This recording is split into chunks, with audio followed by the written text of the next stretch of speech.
এই সংসদ ঘুরপাক খাচ্ছে।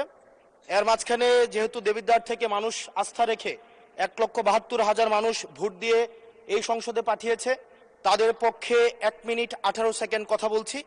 আমার দেবিদ্বার থেকে চান্দিনার একটা রাস্তা আছে, যে রাস্তা দিয়ে 2 লক্ষ মানুষের যাতায়াত। মাননীয় স্পিকার, 2 লক্ষ মানুষের যাতায়াত হলেও এই রাস্তাটা মাত্র 12 ফিট, অর্থাৎ 2টা সিএনজি একসাথে 2টা ক্রস করতে পারে না। আমাদের ওখানে 11টা ইউনিয়নের মধ্য দিয়ে রাস্তাটা গিয়েছে। এই রাস্তাটাকে যদি আমরা প্রসারিত করতে পারি, তাহলে ওই ইউনিয়নগুলোতে আমরা শিল্প এবং বিভিন্ন ধরনের আমরা কোল্ড স্টোরেজ, আমরা কর্মসংস্থানের ব্যবস্থা করতে পারবো, যেহেতু ওই রাস্তাটা হচ্ছে ঢাকা চিটাগং হাইওয়ের একটা রাস্তা।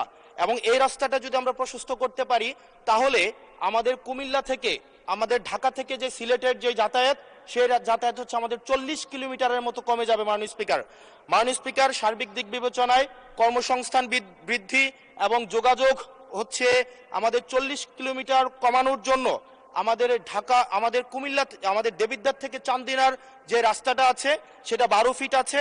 এটাকে প্রশস্ত করে এটাকে হাইওয়ে করার জন্য মাননীয় স্পিকার, আপনার মাধ্যমে সংশ্লিষ্ট মন্ত্রণালয়কে অনুরোধ জানাচ্ছি। আর মাননীয় স্পিকার, আশা করি আপনার মধ্যে যে অনুভূতি হচ্ছে, প্রথমবারের মতো আমাদের এই যে সাংবিধানিক এই যে একটা মারপ্যাচের মধ্যে আমাদেরকে রাখা হবে না। আমাদের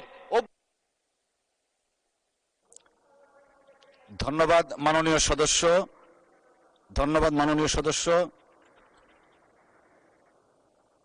জনাব মোহাম্মদ গোলাম রব্বানী, রংপুর 5। 2 মিনিট সুযোগ পাবেন। জনাব মোহাম্মদ গোলাম রব্বানী, রংপুর 5। ধন্যবাদ।